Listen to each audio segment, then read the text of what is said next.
Hi everyone, I'm Lisa with Libby. Today we are going down under to talk about the delicious white wines from New Zealand, as well as our beautiful white wine glasses out of our Reserve by Libby glassware collection.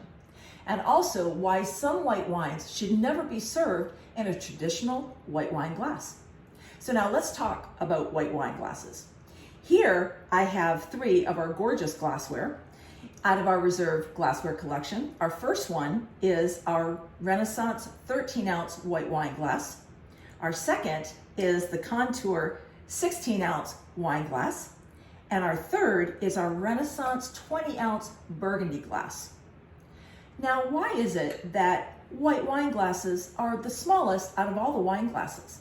And why is it that some white wines can be served in a white wine glass while others shouldn't be?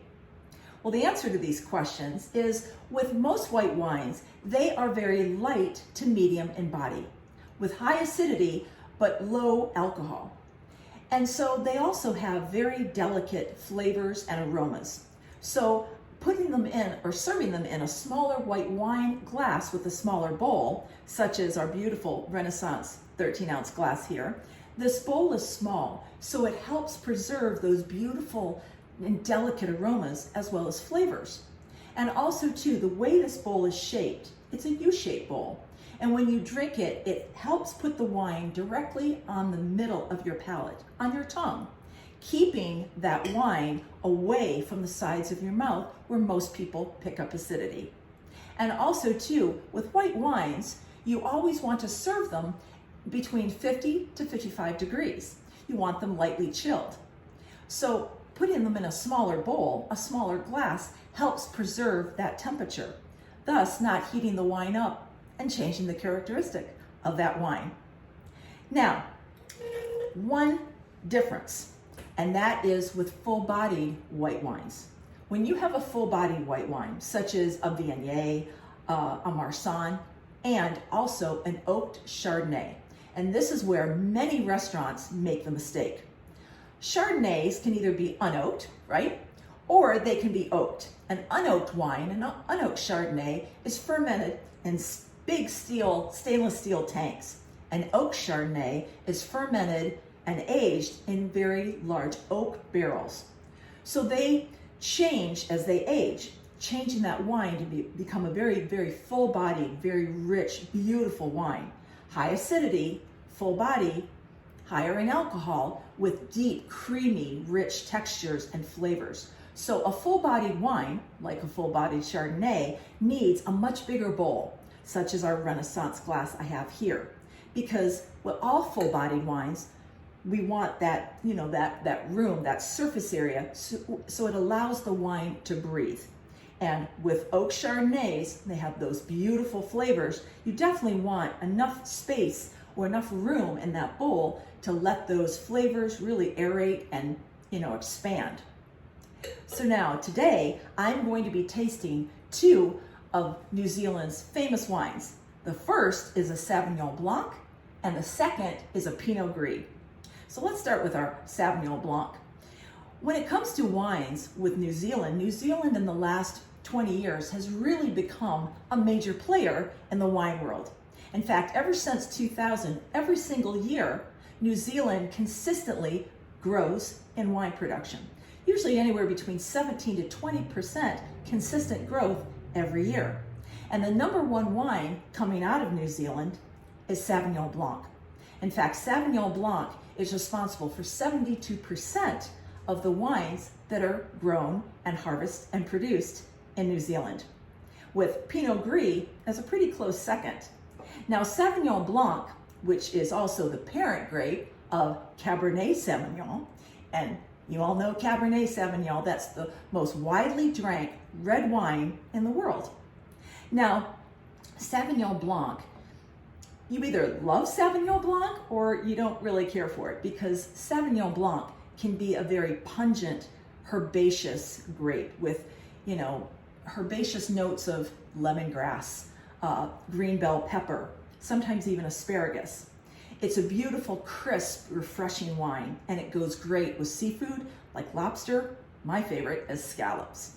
So now this particular wine most of you are probably going to be familiar with. It's a Kim Crawford, which is one of the most popular vineyards and brands in New Zealand.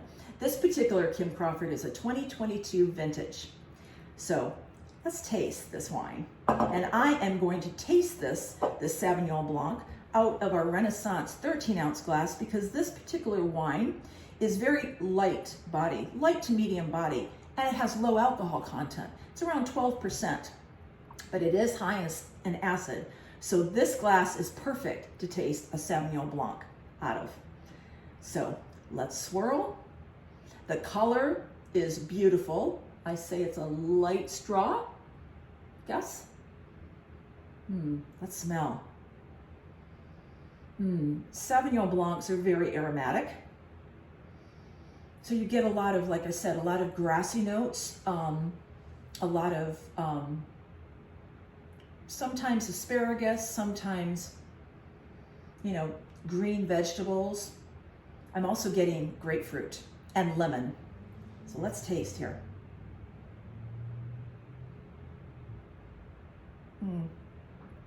That's good.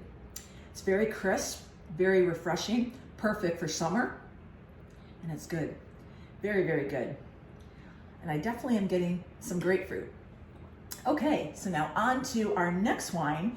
This is a Pinot Gris from the Pallister Estate Vineyards, and this is a 2021 Pinot Grigio, or excuse me, I should say Pinot Gris. In France, this particular grape is called Pinot Grigio. In New Zealand, it's called Pinot Gris.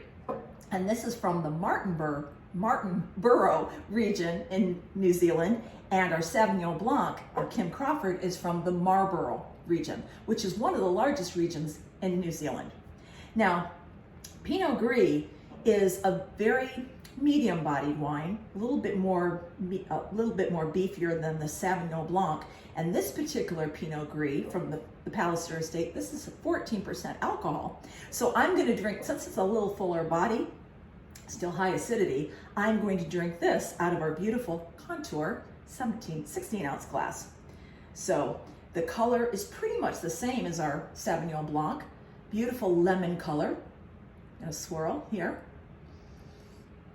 And it has a little bit, some good legs, or we call tears, which are like little legs on the glass. This kind of also notes some of the alcohol content. So when a glass has what we call legs or tears on the sides of the glass, when they're heavy like this, that usually means that a wine has more alcohol in it, which is always good. All right, let's smell. I can smell it, but it's not quite as aromatic as our Sauvignon Blanc.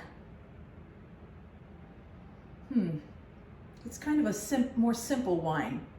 Pinot Gris has like flavors of lemon, lime. Sometimes you get some stone fruit like peach, melon. I don't know if I'm getting that, but let's taste.